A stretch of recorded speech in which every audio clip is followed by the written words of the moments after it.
Okay. Thank you again for this opportunity for Mr. Chapman and I to get to come and present for our school improvement plan. So we'll follow a similar format. The way we arrive at ours is very similar to what you've heard already this evening. But we begin. Format. We used you as the poster child for how it's supposed to be done. So. I appreciate the matching attire too.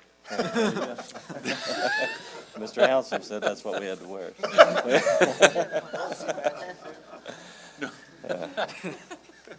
We begin in May each year with our school improvement plan, and we start in our PLC teams. Our professional learning communities are made up of, we have 7 that make up our staff, and each of the facilitator or the leader of that team is our building leadership team. So we start in May, and we look at what we can evaluate that we know has happened for the year to see where we're at, so we do an update.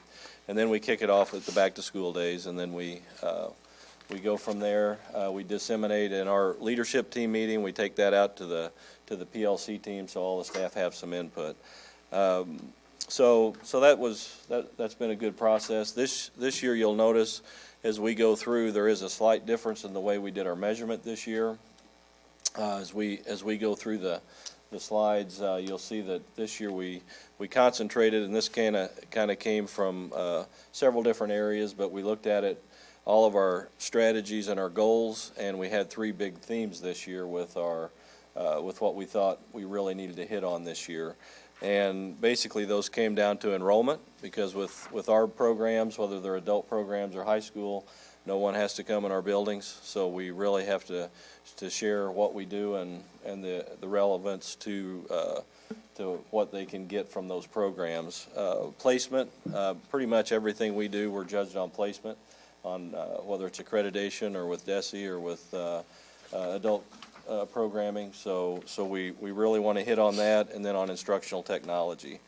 So those are the 3 things. So you'll see a little difference. Instead of having as many met and not mets with our as we did in 17-18, you'll see in 18-19 we're going to try to measure 3 big areas. And our staff kind of liked this process. It allowed us to go through and spend a little more time with the strategies, and I think we got a lot more input from them. So if you notice on your handout, hopefully everyone has one of those. I've got extras if you don't, but the first page is just a quick facts. I thought that was kind of interesting, possibly to see.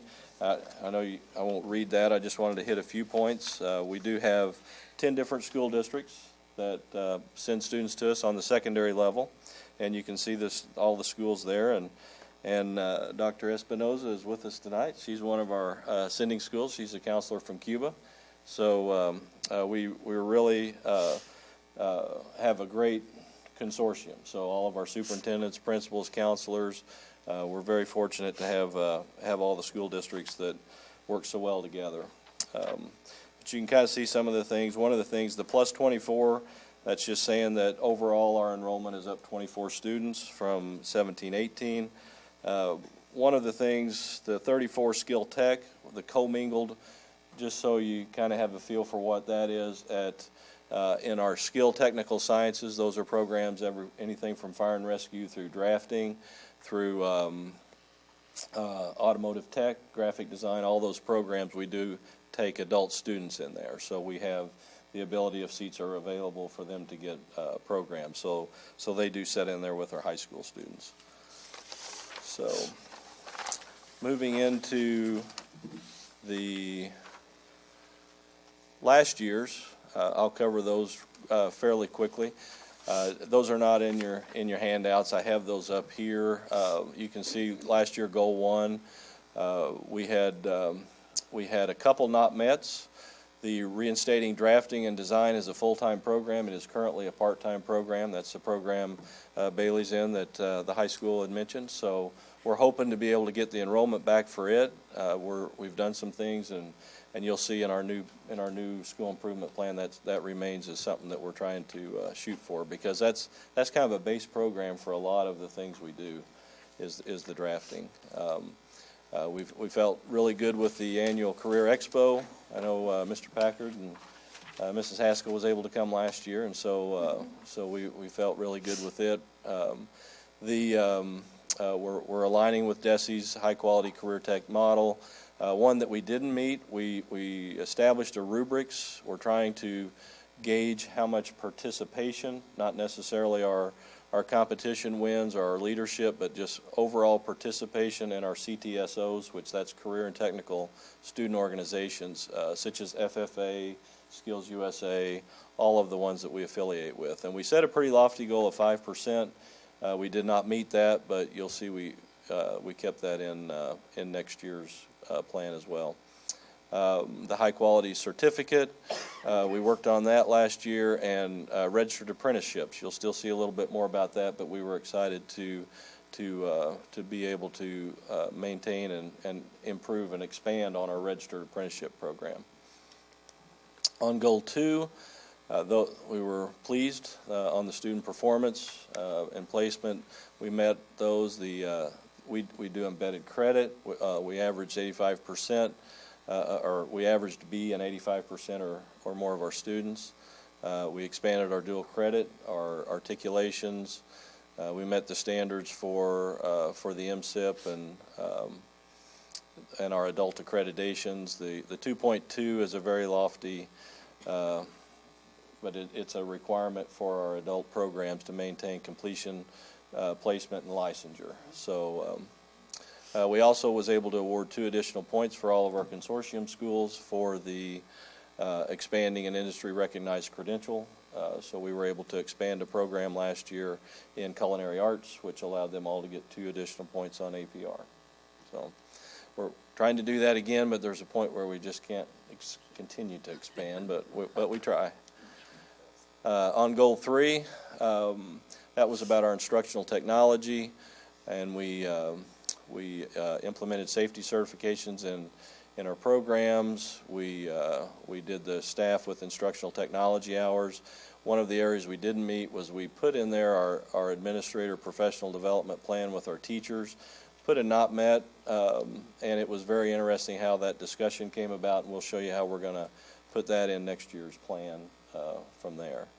So does anybody have any questions over last year's plan? Okay, so moving into this year, we look at the comprehensive school improvement plan, the indicators, or the how our placemat, how we help to meet it.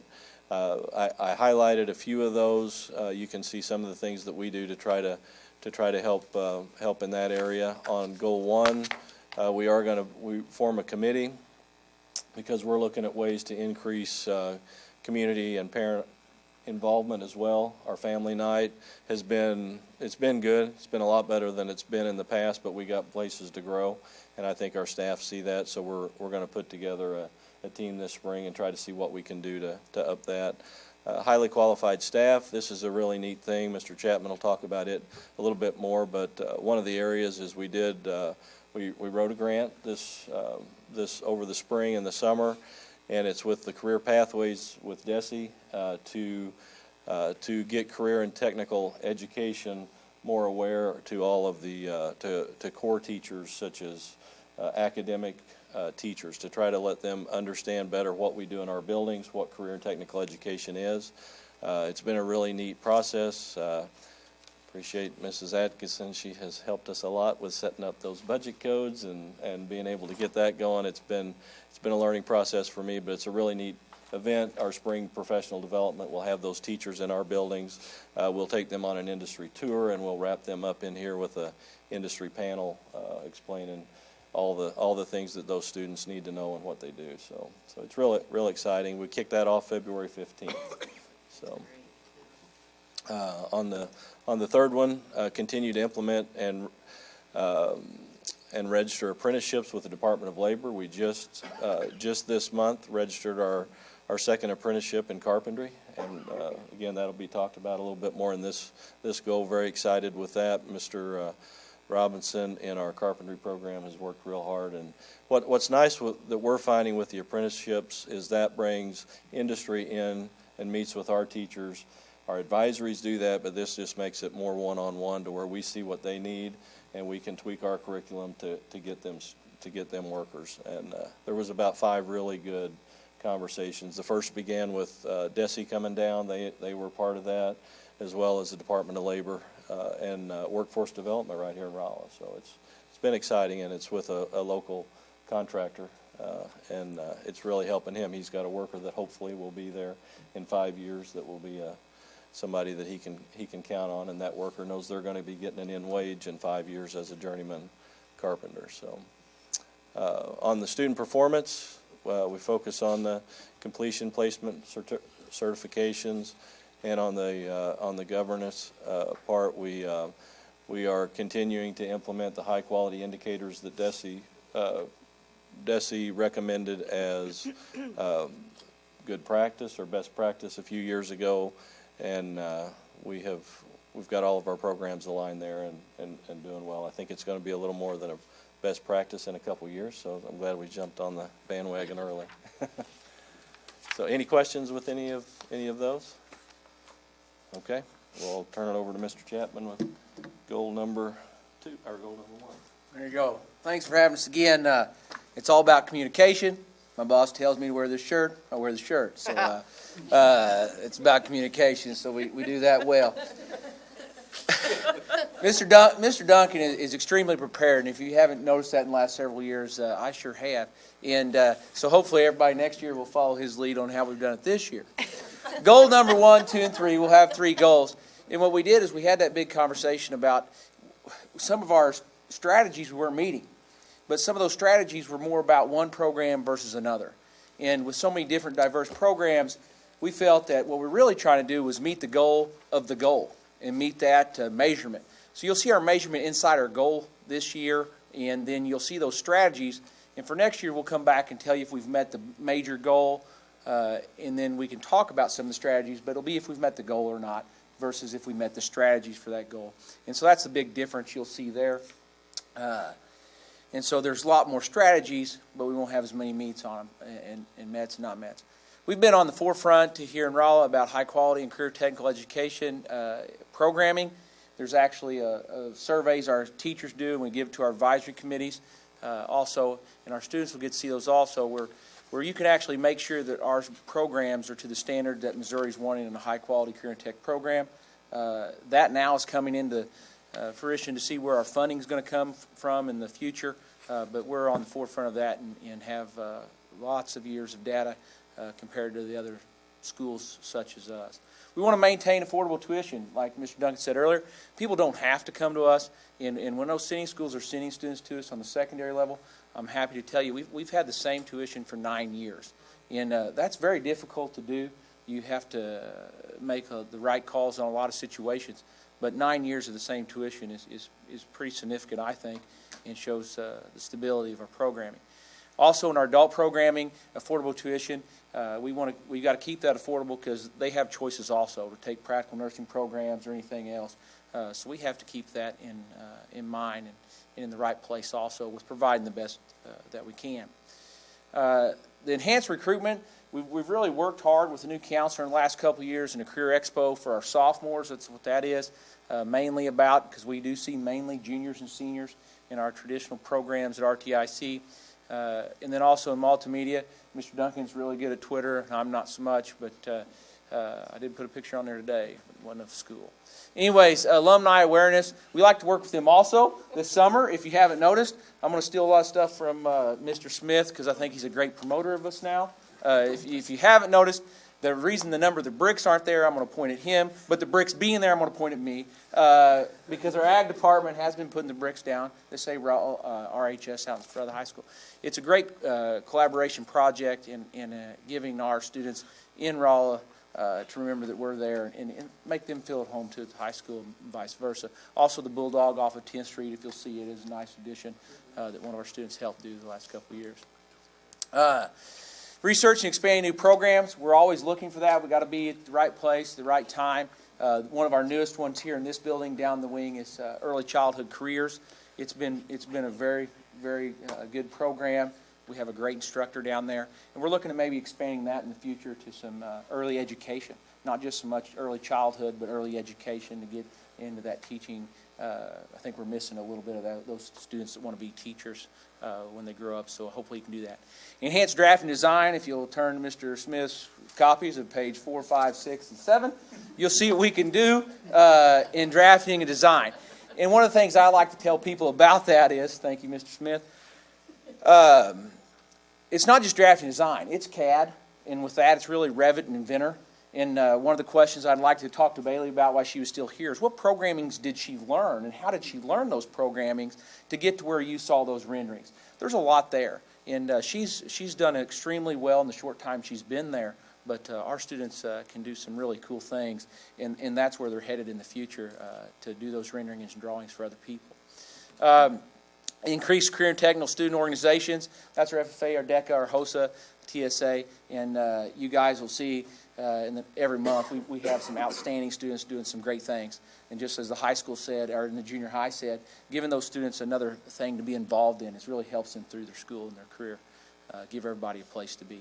The Career Pathways Grant, Mr. Duncan talked about, it's going to give us the opportunity of 30-some people, career professionals, i.e. teachers, counselors, and principals in our senior school area, several from Rolla, that traditionally don't know exactly how our career tech ed programs work. We're going to put them through 3 days of training this year to do that. And at the end of it, the thing I'm most excited about is that engagement piece with them. We talk about engaging every day when I go into classrooms. I'm looking for engaging with students.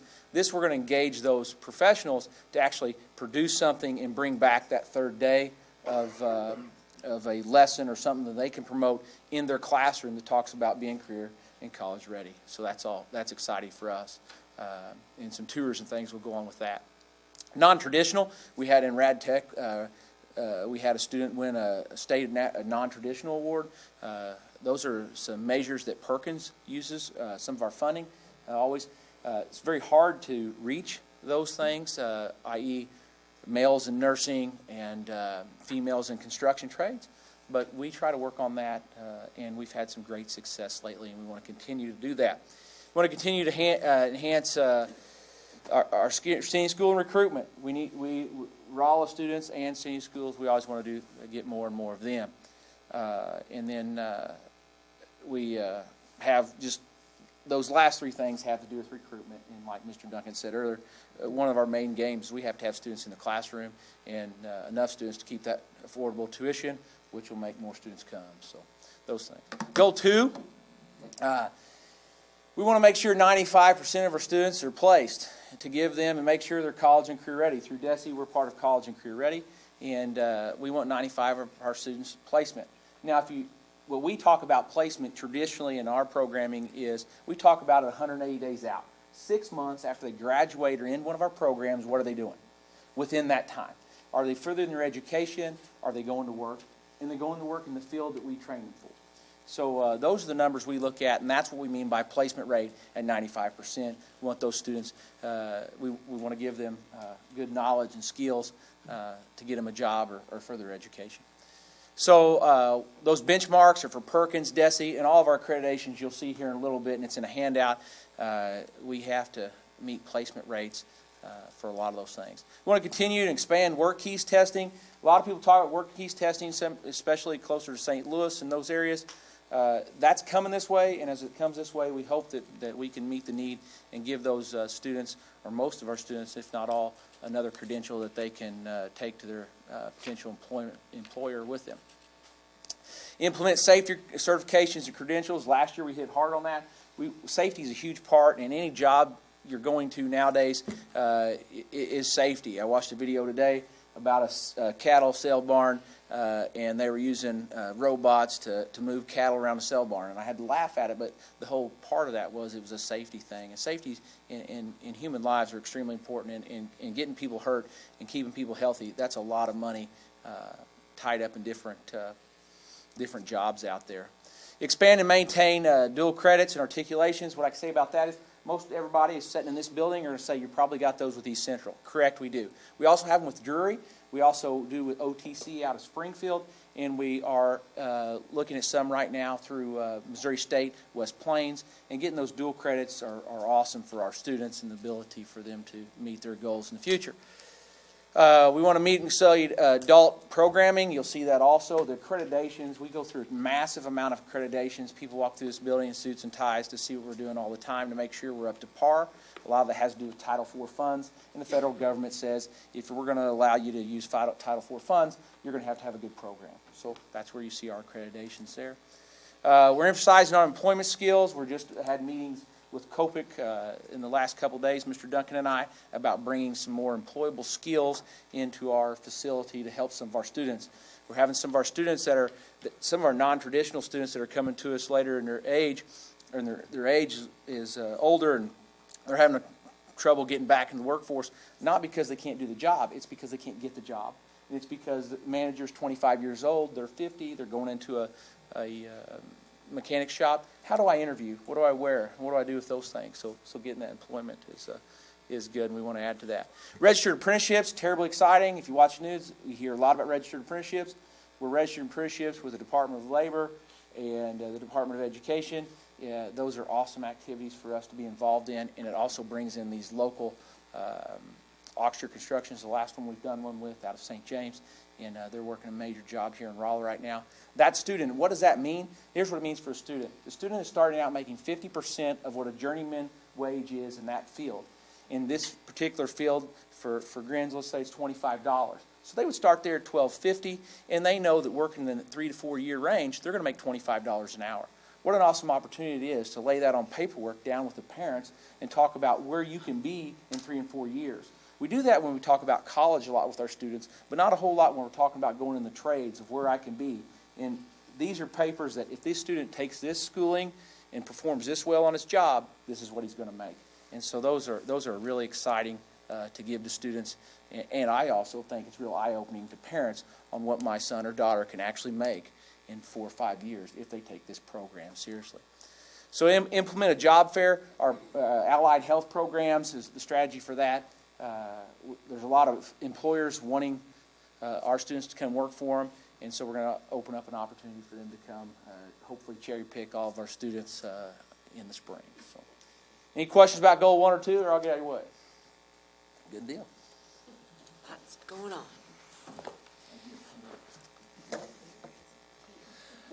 I would like to go back just real quickly to the grant, the Pathways grant. I meant to say earlier, but when that came out, the idea was to get a group, middle school, junior high, high school age, and reaching out to Dr. Pritchett, Dr. Davis, Dr. Fulton. We've got teams from both buildings, so Rolla is very well represented.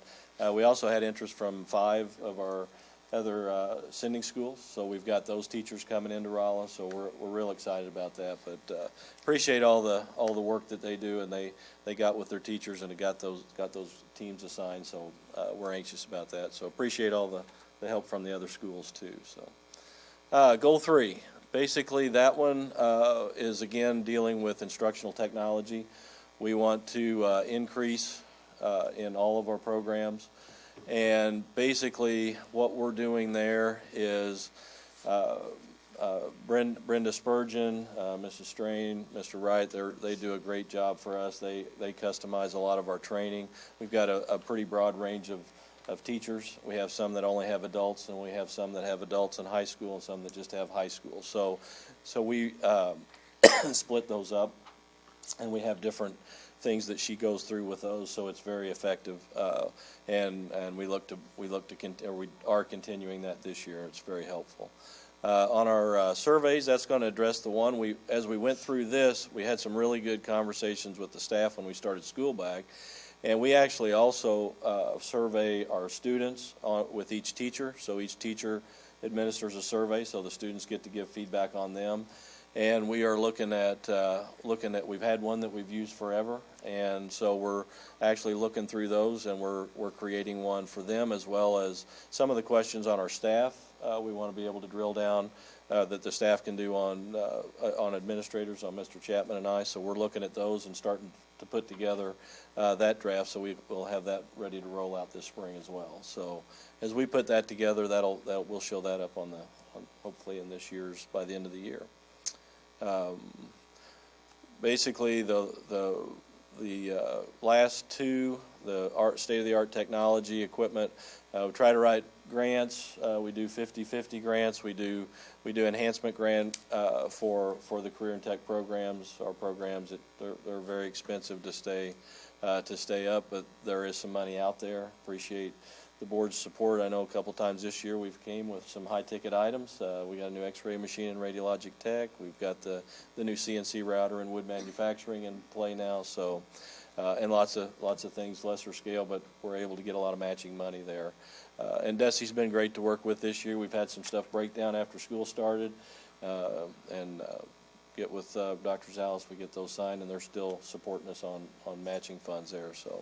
So we keep those up, and I think we're in pretty good shape with those. But we'll continue to update as we need. One of the teams would like on our professional development industry collaboration. There's some interesting thoughts out there on some of the days, getting some of the industry to come in and do some workshops in our staff. So the last two, and you have those in your handouts. Those are similar to what we've done. We added a few this year, but these are just different accreditations that our programs hold in different areas. And the ICAR is the collision repair. Some of these you've seen before. Some look familiar. Some not so much. But that's a lot. Some of the programs have a lot of work to maintain and As keep Mr. those. Chapman said, not only is the federal government here in suits, as you said, to assess the suits and ties, to assess the, because we're receiving federal dollars for those programs, but there's a lot more accreditation hoops that these programs have to jump through too. And I think last year was the first time we showed them. Yeah, it's amazing. Composite of all those. They all don't happen at the same time either. So it seems like there's always somebody in the building assessing some Yeah. program. Correct. Okay. Very good. Any questions we could? What did you say, what areas did you have apprenticeships going on now? Currently, we Carpentry? have one, the occupation title is wood machinist in our cabinet making, wood manufacturing, so the CNC machine we bought this Okay. year, with Quaker windows. And then we have another one in carpentry that we just registered this month. So we're excited about that, yeah. Matt, I know where your collision repair guys can get some buses to work on. So, now that Mr. Lucas is relaxed, I can ask him a question. Okay, yeah. So you mentioned that apprenticeship, they start at 50%, Yes, sir. but does that not increase It each does. year's? There's incremental increases. Yeah, so like and- maybe the year before they finish, they're at 80%? Yes, sir. Yep. And basically, it's all based upon a 500-hour, what we have them based upon is at 500 hours of completion of school and work that they increase at a different level. So this apprenticeship that we just did is a 6,000-hour apprenticeship program. So there's 12 steps and to get to that final wage. But, And we recommend the 50%, the employer has say in it. We just try to get buy-in to where it's not too low. yeah. I think that's when we did something at the university, that's where we started. Yeah. That's worked out really good. Yeah. And they were 6,000 hours also. And these aren't union necessarily. Yeah. The apprentice journeyman is union terminology, but they're not union. But it's great to have that every 500 hours in increments, and it actually describes in there what they have to do in that 500 hours. Is it metal fabrication? Is it wood studs? And it goes on, flooring and those things. So it's a checkoff sheet. Well, I was gonna say, one other thing you guys don't know, Lucas sits on the state, Fine committee arts? for fine arts standards. Yeah. And nobody exudes fine arts. More than, The token CTE guy there, but I have learned a lot about how the state of Missouri redefines state standards in all programming, but the fine arts is Connie Shoemaker is wonderful. I sat next to her, so I know what we're talking about. But they're all very helpful. So there's been a lot of talk, chatter, discussion about career-ready education in the media and so forth certainly in the last 12 months, if not before.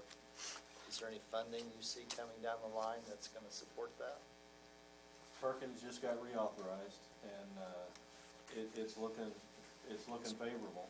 you know, probably in the last year, I've had more people, employers needing workers than I ever remember. That's great. So I think there's a possibility. The apprenticeship seems to be everywhere. That's where everybody's going. Colleges or junior colleges are starting to utilize them as well. And you're on a task force too, a DESI task force. Can you briefly share that too? Well, it hasn't met yet, but it looks like there's one for, on the career readiness, that Dr. Henningson's put together. There's a Senate bill that is looking to bring career exploration back to possibly at the middle school level. There's a lot of things that go with that before they just put together a program like that to all the schools, but it looks pretty bright for career and tech ed, honestly, in the next 5 years, I would say. The pendulum has started swinging. Well, I'm back. hoping, Realized yeah. that. You know, it hasn't been that way for a while. It's been pretty rough, but, I mean, it looks like it could. You know, Perkins great. being reauthorized, it's been since 2006, I think. So this year, it goes into effect July of 19, but it'll take it a year of transition, so it'll take it a few years to catch up. But we're hopeful that the federal funding will be more, and if that is, maybe the state would be as well, so. Okay. Appreciate all your support. A lot of the Thank stuff we do, we're very grateful and appreciate everything, so. Thank you. You bet, thanks. Thanks, man.